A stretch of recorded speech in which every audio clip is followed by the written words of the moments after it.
I have retired from IEM reviews, but back when I was still doing reviews, one of the most common questions that I get is, what is the best music or song to test audio equipment? And the fact of the matter is, there is none.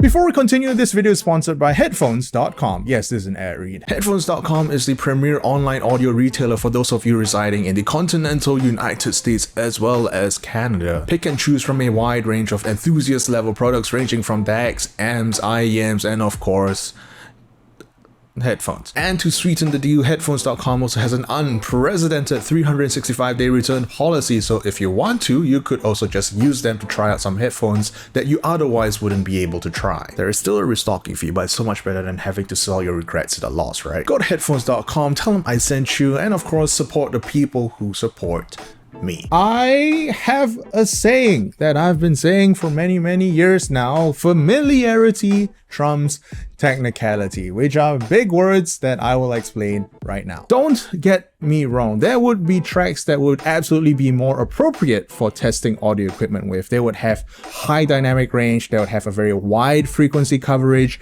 and overall, high bit rate, lossless, etc, etc. That would be the technicality of the music, and it would be prudent to use these kinds of tracks to also test equipment with.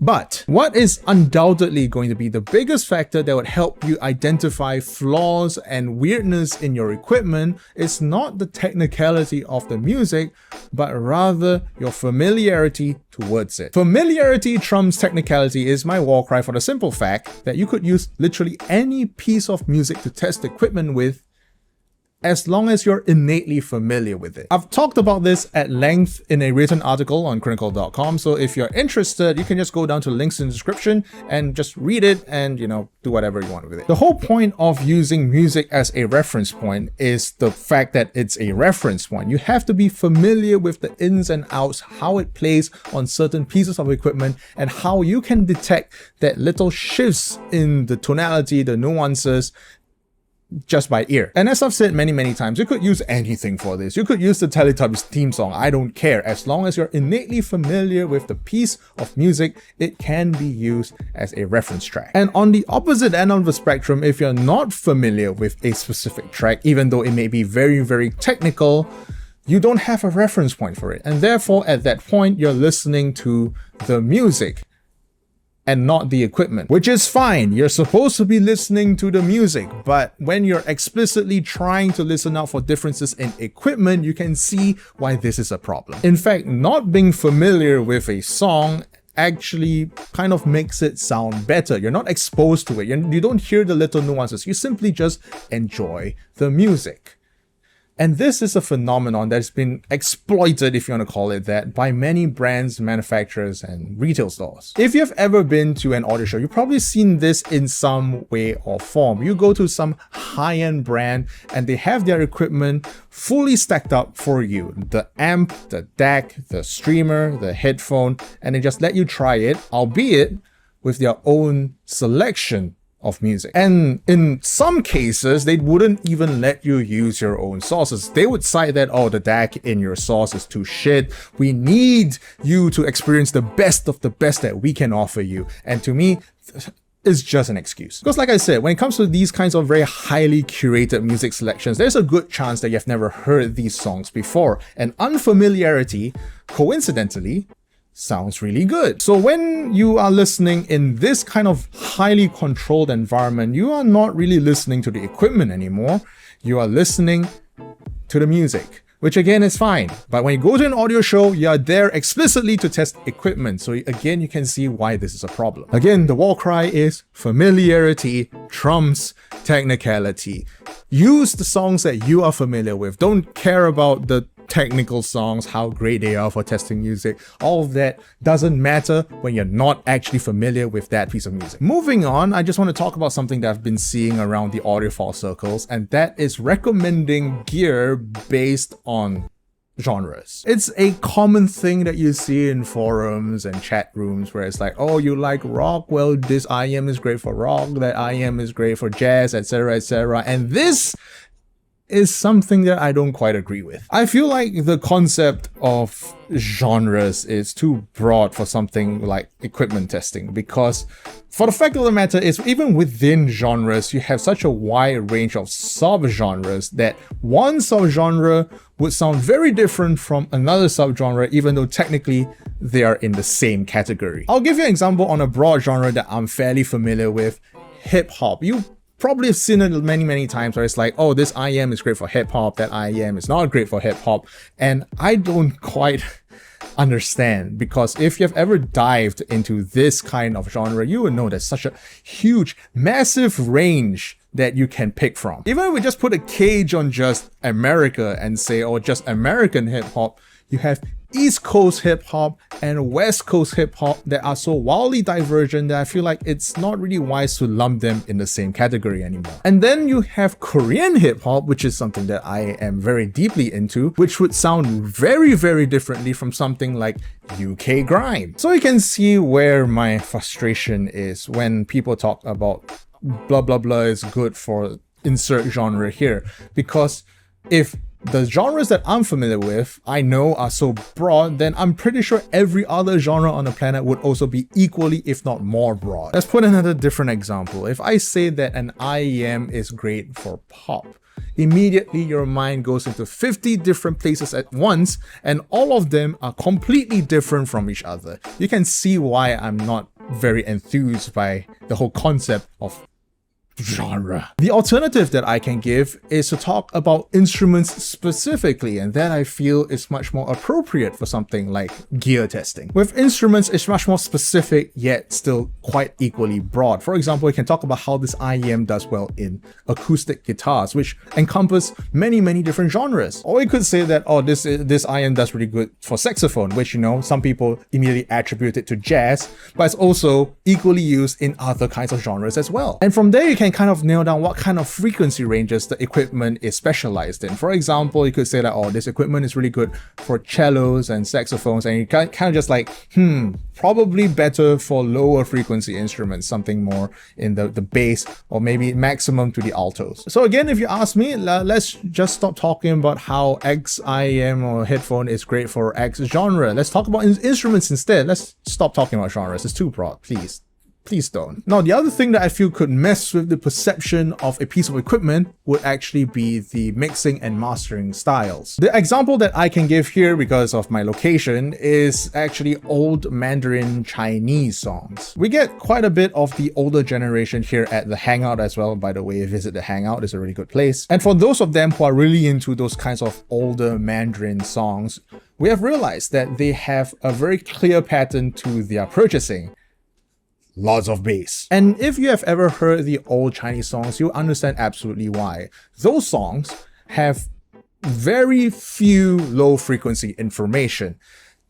Translated from nerd talk, there is no bass. So for those who are fans of the genre, they kind of overcompensate in a way. They want something that is really bassy, that can bring out the what few bass information that they have in the song and make it sound like it has new life in them. And I feel that that is absolutely completely appropriate. I love old Mandarin songs when they are played back on super basic equipment for the same reason, in that the original song simply didn't have that much bass to begin with. But on the flip side, if you use the same IEM, headphone, whatever, that was really good on old Mandarin songs and use them on modern songs, they sound like shit. And for the same reason that modern songs are mixed with, quite frankly, a lot of bass information, that if you took the same overcompensation and you just applied it to the modern songs, my god, it sounds so muddy. So that's the divergence where I can understand why certain choices in equipment were made for certain songs, simply because of the fact that the mastering was significantly different than what we have today. Now, I know some of you would still want me to talk about what would still be objectively the best songs to use for gear testing, and to a certain extent, there are some research songs that are apparently really good for gear testing. For example, there is Bird on the Wire by Jennifer Warnes. But me personally, I simply just don't like that kind of music. I'm not saying it's a shit song, I just say I don't like that kind of music. I'm not familiar with it, and therefore I don't personally use it for gear testing. Great songs still, it's just that I'm really not familiar with it. I don't know how it's supposed to sound, so it's out of the running for me. That's it. If you're talking about my personal selection of tracks that I use for gear testing, well, I call it the Holy Trinity, consisting of the Hell Freezes Over version of Hotel California, Billie Jean by Michael Jackson, as well as September by Earth, Wind and Fire. First, let's talk about what is widely considered to be the audiophile's national anthem, Hotel California, specifically the Hell Freezes Over version, because it is live. Very well mixed, high dynamic range, and a very wide coverage of frequencies. Theoretically, very good song. When the track begins, you have the iconic guitar solo, and that just gives you the small inkling on how the tonality should be like on your equipment. Then comes the percussions, which I feel is also a really good bass test for many kinds of equipment. It should convey that sense of atmosphere, that deepness, that authoritativeness, and yet still not come off as muddy. And then interspersed in the track, we have, of course, the crowd noises, which I feel are a really good test for soundstage width as well as imaging, whether or not it's to your size, which should be accurate, or right up to your face, which is wrong for a crowd. And finally, we have the vocals that come in, which finish off the last piece of puzzle to determine whether or not you like that piece of equipment. I have listened to this track for, I kid you not, for like 20 years now. So I'm very, very familiar with it, which again is the more important part of all of this. I know the track inside and out, and if I had to, I could use just this one song to test equipment. It's good, it's great. I know it inside and out, and it's very easy to judge equipment just like that. Next, we have Billie Jean by Michael Jackson, and I figured that almost every single one of you on the planet has heard this song before. And yes, I'm very familiar with this song. That's pretty much a prerequisite for all the songs that I've selected for gear testing. But more importantly, this has some quirks and features that make it oddly appropriate for gear testing as well. For one thing, Billie Jean is mixed and mastered pretty bright.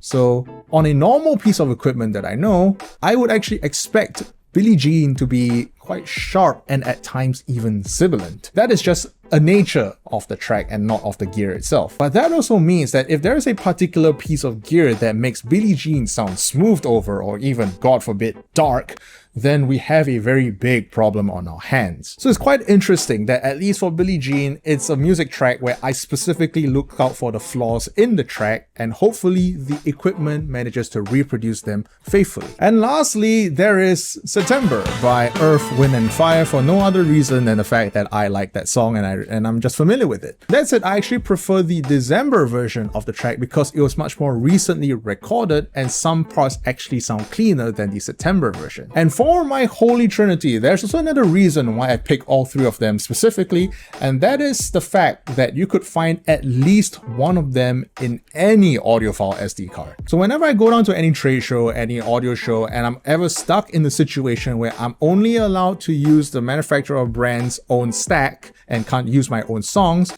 there is a probably 90% chance that at least one of these songs will pop up in their library instead. So again, I'm very familiar with these songs. When they pop up, I just listen to them and nothing else. That is what I call just pure gear testing. No music enjoyment allowed, which sounds a bit sad, but again, my job. And for those of you who are even more into the hardcore, well, you could use stuff like pink noise or even a sine sweep. That is just being a pure robot, honestly. I'm at a point now where I can kind of hear a burst of pink noise from an equipment and kind of get maybe 50 to 60% of the way there in terms of judging its tonality. Yeah, I've been at this for quite a long time. Sine sweeps are interesting in that it allows you to find that little small crevices or even boosts that your ears are accustomed to listen to. If you're interested in using a visualized sine sweep where you can specifically see what kind of tones that you're generating, you could go down to my graph tool under the equalizer tab, where you could just play a test tone and just drag the slider along and test it as you will. And that's it. I'm done, my rant is over, and let me just remind everyone again that familiarity trumps technicality. Listen to the songs that you are familiar with. You don't care about the songs that are theoretically better for gear testing. If you're not familiar with the song, it's all for naught. And for those who have subscribed to the $20 tier on my Patreon, here are all of your beautiful names. And for those who have subscribed to the $30 tier, let me speak yours now. Dennis, McMadface, Crinacle, Andrew, Chronic, Like Pizza, Seraphim, Chemotherapy, Daryl, and Spooky Hedgehog. I thank you all. A lot of stuff are currently happening in the back end, so my apologies if my upload schedules gets a little bit shaky in the next few months or so, but it's gonna be all worth it. I swear, it's gonna be all worth it. But with that said, see you next week, and don't die. Fuck off.